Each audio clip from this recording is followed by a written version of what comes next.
I welcome you to the pure world I have forged. Hello everyone. So we recently saw the reveal for Clive Barker's Hellraiser Revival, and as a huge Hellraiser fan, I'm super excited to see that we are finally getting a Hellraiser game, the first one in forever. And I thought it'd be kind of fun to break down the trailer and analyse and pick out little things I've noticed, little references, little interesting details. So let's dive right in. So obviously the first thing to notice at the start of this trailer is of course the sort of mechanical clockwork noises, which of course is the sound of the lament configuration opening or moving. It's a really nice little detail leading us to this couple's bedroom, which clearly they are very kinky. I mean, if you know anything about the Hellraiser series, it's all about pleasure and pain and people seeking these extremes, and clearly this lady in particular is into some kinky shit. So a kind of nice little detail here is the guy, I think his name's Aiden, his tattoo on his back says Hellraisers, which, I mean, speaks for itself, right? But it looks more like a kind of, almost like a motorbike gang tattoo or something, but maybe it's like a kind of, you know, cute reference to the actual name of this franchise. So according to the website, the main character of this game is Aiden. The guy here and his girlfriend Sunny gets taken by the Cenobites, presumably to the labyrinth, which you will see shortly. Here we have the lament configuration, and I think this is kind of interesting because it does look kind of different from the film version, the original film version, and also the version from the 2022 film.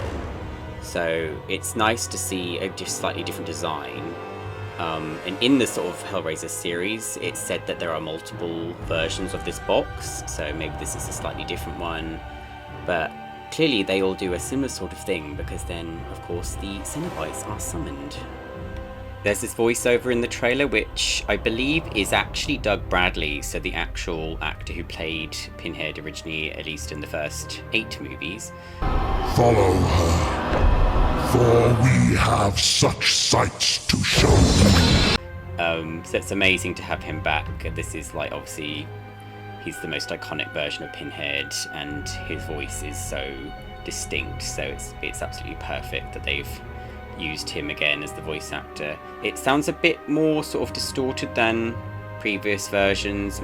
In the films and in like Dead by Daylight, there's a sort of, like, I guess you call it a slightly demonic effect, but you can sort of always hear him speaking quite clearly, and this one's a little bit more distorted, so I kind of like the change. That definitely makes him sound a bit more demonic. Of course, accompanying Pinhead is his fellow Cenobites, aka Pinhead's Gash as they are known, Chatterer, the female Cenobite, and Butterball. And I think it's the first time they've all been together for ages. I think they're all there in the first 2 films, and then, spoiler alert, they all get killed off, and then Pinhead's revived in the 3rd film, but without his subordinates, which is kind of sad. So it's amazing to see them all back together. We will see a bit more of Chatterer later, but it's especially nice to see the female Cenobite and Butterball, because I think they more often than not get overlooked. So this scene shows Sunny being sort of taken by Pinhead's team and presumably taken to the labyrinth, and Pinhead even says to Aiden, She is hellbound. Follow her, for we have such sights to show you. The use of the word hellbound is especially nice, as that is the original book by Clive Barker that was then adapted into the first Hellraiser movie. There's an interesting little detail as well with Sunny. She's got like little triangle tattoos next to her eye, so I'm wondering if that's some kind of link or connection to Leviathan. So obviously we'd then see a scene of Aiden in the labyrinth actually holding the lament configuration, so maybe he's using it as a kind of guide, but we obviously see the iconic Leviathan sentinel in the air, and I'm wondering if maybe Sunny's some kind of follower, or maybe she heard about this and, you know, became obsessed with it, got a tattoo, you know, that sort of thing. So obviously it's completely theoretical, but it'd be interesting if maybe she wanted to go there, and then that's why she even found the box, and that's why she sought out the box. And obviously now Aiden's trying to go to hell to help her, but who knows, maybe that's where she wanted to be.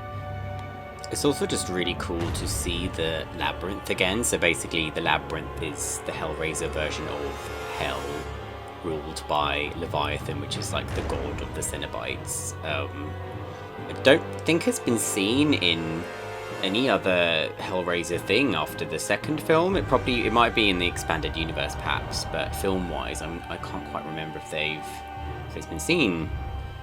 So it's kind of wild to see it again, especially in game form. I mean, if I've got it wrong, please correct me in the comments, but from what I remember, it's only in the second film.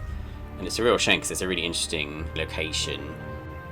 This next scene is really interesting to me. So in the fourth film, Hellraiser Bloodlines, there's this particular scene at the start of the movie where a character called Delil and his assistant Juck perform this sort of like basically satanic ritual where they kill a peasant girl and then resurrect a demon inside her body, which is the character Angelique. And this scene is kind of giving me that sort of vibes. This doctor character as well could be a reference to Dr. Chenard from the second movie, who ends up being a kind of vessel for Leviathan in that film.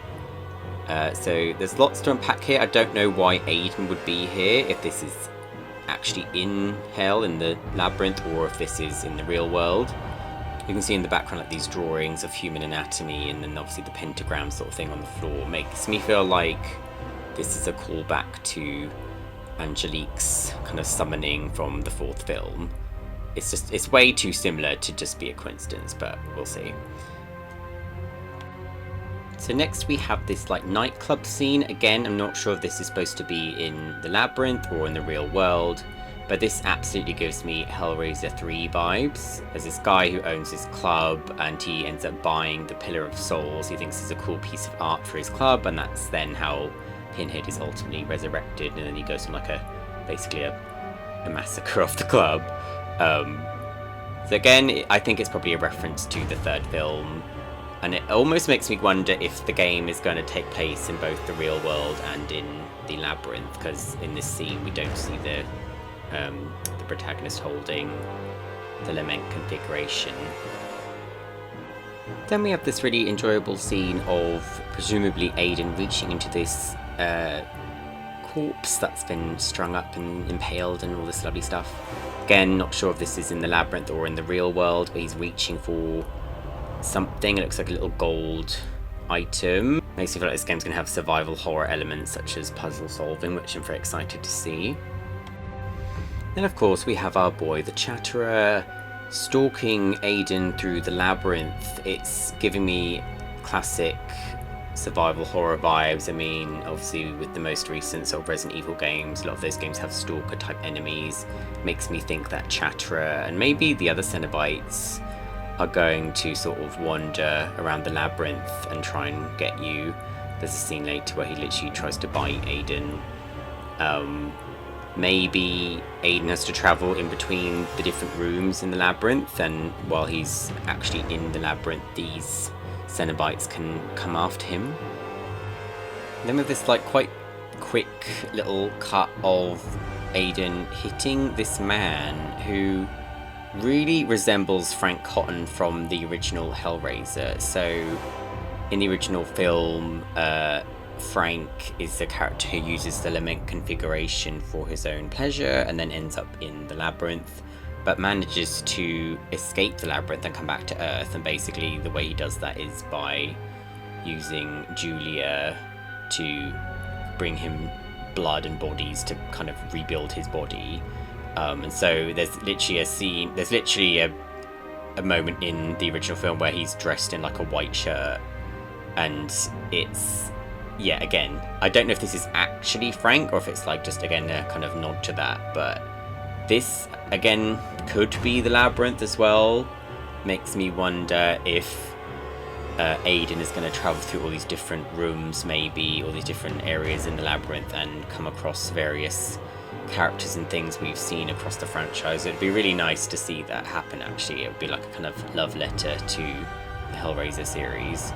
The scene with the possible Frank character also gives us some idea of the combat. Aiden is using a kind of bat to swat Frank away, and then we see other scenes of him using a knife to stab, I don't know if this is some sort of Cenobite creature, but also using the lament configuration to kill a creature as well. So I guess it's going to be almost like a kind of defensive item.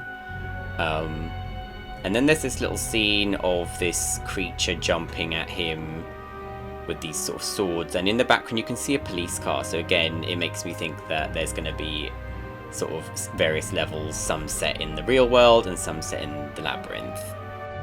Then we see this scene with this giant monster. It looks like it might be made of multiple people, so that's nice.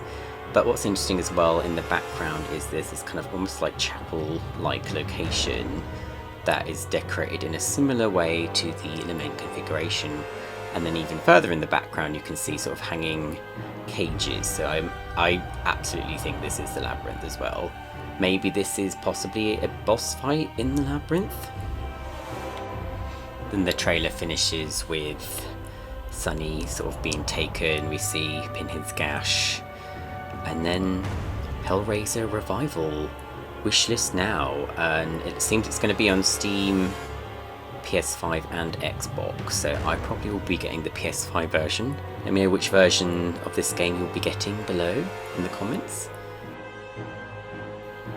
So yeah, that's about it really. I think I've covered all the key points. The gameplay is definitely giving me survival horror akin to sort of Resident Evil 7, Resident Evil 8 perhaps. I'm definitely looking forward to seeing more gameplay and more trailers, hopefully soon. I'm really excited for this. What are your expectations for this game? Please leave a comment below. Also like and subscribe if you think I deserve it. I also stream on Twitch, so you can follow me there at the 13th Elysium. We play all sorts of things like Tomb Raider and Dead by Daylight, so I'd love to see you guys in there. But yeah, hopefully we'll see some more stuff for Hellraiser Revival soon. And hopefully I can do an analysis of that as well. I've actually quite enjoyed doing this today. It's the first time I've done an analysis video. So I hope you all enjoyed it. Stay tuned for more content coming soon. Until next time.